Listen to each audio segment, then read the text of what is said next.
Hello, everybody. My name is Haim Jasani, and welcome to The Unfortunate Truth. And we're doing things a little bit differently. Today, we're starting a new segment called Share Your Stories, which is a place where we allow a member of our audience to talk about a thing that's personally affected them to one of our topics. Because we know that sometimes numbers aren't simply good explanations of things, and personal experiences tell a much broader and bigger story. So that's why with me today I have my friend Chris. We're here to talk about something that's impacted the both of us, reopening schools, because it's a big deal for a lot of students just like us. So Chris, talk a little bit more about like where you go to school and like what is your school doing by reopening? All right, so I go to UCF, and basically UCF is pretty much making it up to the professor. So, like for example, I'm in the College of Business, so most of the classes you can teach online. So most all my classes are online. But I have a friend who he has one class that's he has to go in person because it's a lab because he's in the medical program. So like I said, it's pretty much based on the professor, whatever the professor seems fit for teaching. That's interesting. And so for those who don't know, I go to Boston College, right, and not near Orlando, but BC, right, is a rich school, I want to say, and so what it's doing is it's using its money and facilities to essentially create a testing constant low positive environment for students because they're going on the basis that hey, students they don't get sick as often or that they get harmed less than uh, other groups.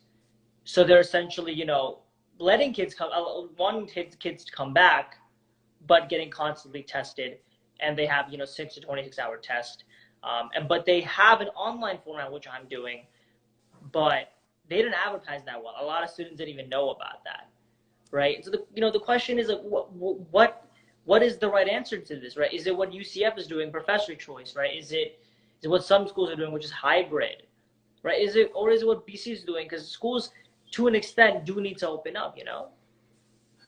I used to be like full on make everything online, don't open campuses and stuff like that. But then I'm pretty sure as you know, Raheem, or most sports fans heard about when Trevor Lawrence, he's a football player, and most of the football players they want to go back to campus, which surprised me. But he made a good point where he was talking about how in colleges you have the state-of-the-art medical facilities. You have colleges are going to have to force you to follow the social distancing rules, wear a mask, get tested. Where instead of in their hometowns, when they're home with their parents, like what rules are they really following is based on the state. Like in Florida, it's state's pretty much open, so like you're more likely to get more sick. And even if you get sick, like God forbid you get sick, you're in a state of the art medical facility in a college, so like it could actually be beneficial to you. So that's why I became like, eh. I still believe it should be online, but you should be it should have an option to choose, like what OCPS is doing. Yeah, yeah, no, I know. I mean, BC, for instance, they bought a hotel to care for 6 students, right? That costs like $1 million. Like I don't know, it's like a damn hotel. That's crazy. But the one thing I think this argument differs also from colleges and then public schools like high school. Like we went to Abstract High School, like kids from there who, quite frankly, need to be in school sometimes, right? They need to be either for safety reasons, for economic reasons. I think there's around 22 million kids who rely on school nutrition, for food. So, that's what the question is. Also, by going online, like it doesn't solve every problem because, like, yeah, people in OCPS have the computers. Most of us they live in houses, but most people don't have internet. And especially if you go, for example, like a school in the inner city. Like I have family who teach in the Bronx. You tell those kids you have to go home, you have to go on the computer. They don't have internet in their apartments. They don't have a computer, and the school doesn't give them a computer. So like, how are they gonna learn now? Exactly. Exactly. That's been, I think, what OCP as uh, I talked to school board member Angie Gallo. I remember she saying it was, I think the numbers said about, uh, I think it was, oh my God, they had personal hotspots. That's what it was, hotspots for different organizations, different libraries. I think there's like 8 to 9 of them around the OCPS district for those kids. But that's a lot of school districts aren't doing that. I think that's a big problem. But what else are your thoughts on it? Also, like what she was talking about in the interview that I that's coming out soon. Like how you have these hotspots for these kids. You're not taking into account how are these kids gonna get to these hotspots now. You got parents that are working two jobs probably, or a single parent household. They don't have time to take their kids to the library, drop them off, and pick them up because they're working. They have to stay home. Like it's not. It's too. They think it's too simple of a solution. It's not that simple. It's a lot more complicated than they make it seem to be. Yeah, I know it definitely is, but at the same time, it's like I think schools kind of can reopen up for, I've heard this idea thrown around for those, students only who need it, right? Because there are students who are also going by choice who may not have the economic needs for it. I think that's another solution, no? Yeah, that's why. That's also why I've slowly come to the conclusion that you should have the option to go. Like in my sister's high school, Windermere, 1/3 of the student body is going there. You have 1,000 out of 3,000 kids that are going to school. So And I I mean, don't, you know, there has to be some kids that are choosing, right? yeah, and some kids maybe their parents are forcing them to go to school. But I mean, there's no perfect solution. But I feel what OCPS is doing is like it's as close as you're gonna get to perfect. Like I don't. What else are you gonna do? You I can't mean, give every single kid a computer, every single kid internet in their house right now. Like it's as close as you're gonna get. yeah, that is true. I think, but the one, because the whole point though, I think for school is you have to like you have to understand that this is also about your teachers and like the faculty and the janitors, the people who do the extra work, right? The harder labor. And so I think they're not. They gotta understand they also have problems too, but they're not helping. At least I don't think OCP they've the only thing they've increased their pay, but again, the average teacher salary in Florida is 3,700. Sorry, it's 37,000, right? And 1 in 5 of them in America have second jobs. So it's like those people also need relief too. No, Yeah, you're right. But that's what happens when you have a teachers union in Florida that's weak. But there's is like it I keep. weak or does Florida? I think Floridians not care about education. Because like Well, at least I don't think it's education is just. always on the platform in New York. New York's big. Like you think of places like New York. New York's big in education. Yeah, they're big on education, but I mean, I've been to my family they teach there. Like I don't think the education like itself what they're learning itself is better than what they're learning here. Like Mm-hmm. what we're learning in OCPS is a lot better than what they're learning in the South But Bronx the because they don't really care. they have, but I think that they have much more spending per pupil than we do. But then what's the difference then? Well, I mean, I think now we're going in a 'Cause they're conversation. better. Like but their grades are better. Like genuinely, that Well, is the more money you spend on a pupil, the more the grades there will be. well, I Like feel I, like when Raheem we now take those Raheem, we're tests, getting into they genuinely do better. We learn the same stuff, but they're getting better results. no, but Raheem, I think we're getting into a conversation that's different from reopening and now and the education system of New York City. Because like you got charters, Well, that's New I'm York. preparing for the next topic. That's why I'm Because like Raheem, the New York leads the country in charter schools. So you want to talk about that also? that is true. Like it, there's no in New York City there is no in between. There's either you got charter school level education or you've got the South Bronx, the kids, the parents don't even show up look at report cards. It's a mess. It's Yeah. disgusting.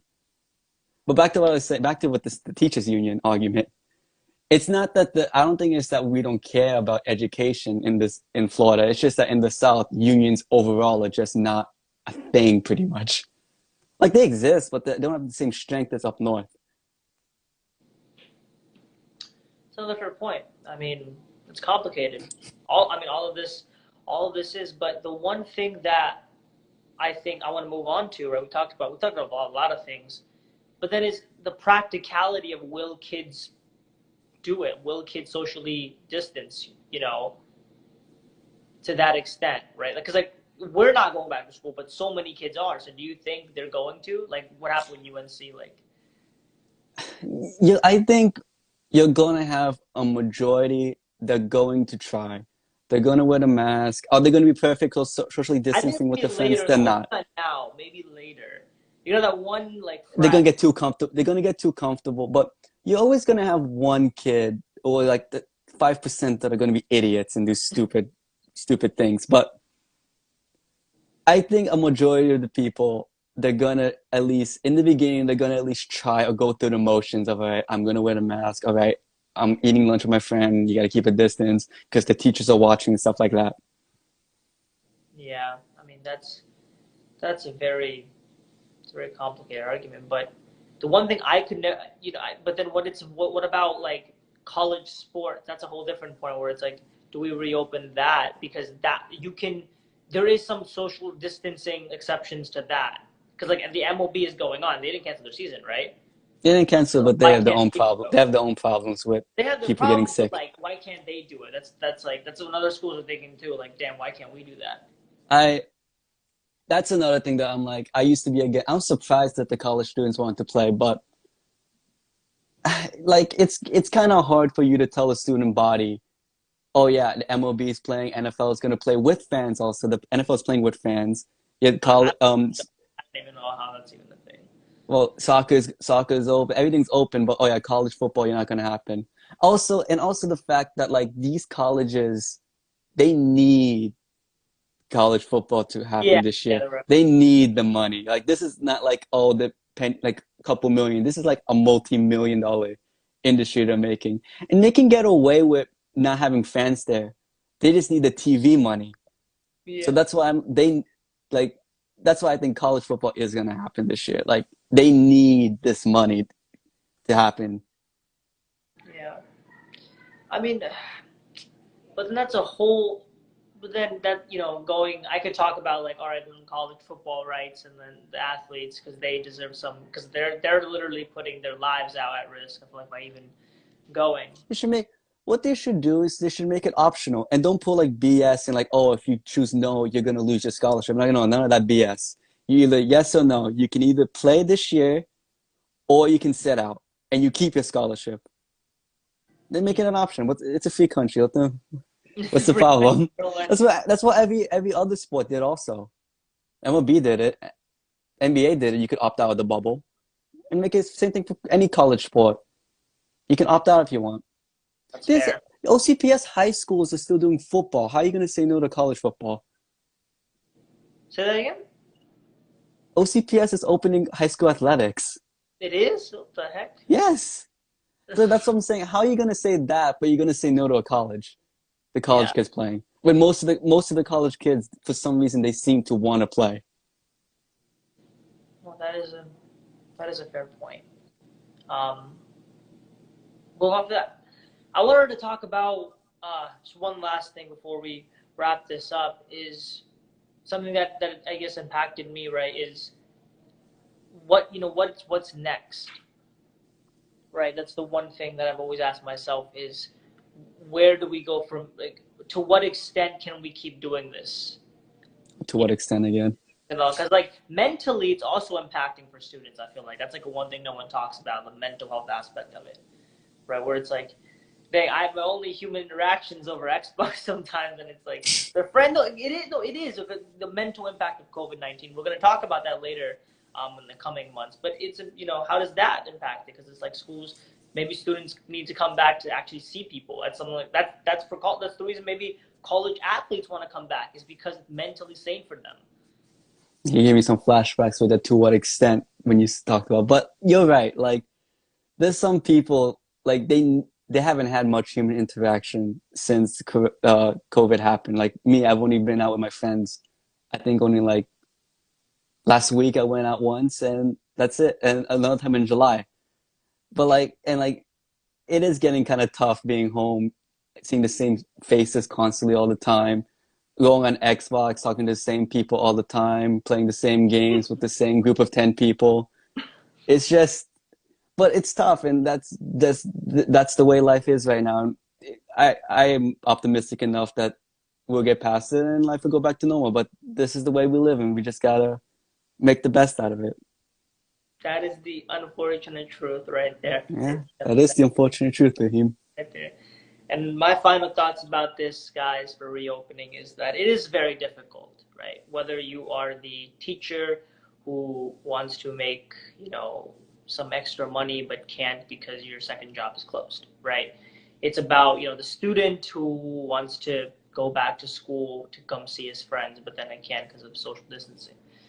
Or it's the kid who is afraid to go back to school because if he comes back to see his grandma, he could get her sick. So it's a lot of factors. It definitely is. Chris, I just want to say thanks for coming on the show. I really do. And for those, again, this is Share Our Stories. I hope you liked me and Chris's conversation. And the whole point is we want to hear your stories, right? I tried to let Chris talk about his story, and I hope he was happy to share that. Very glad to. In the next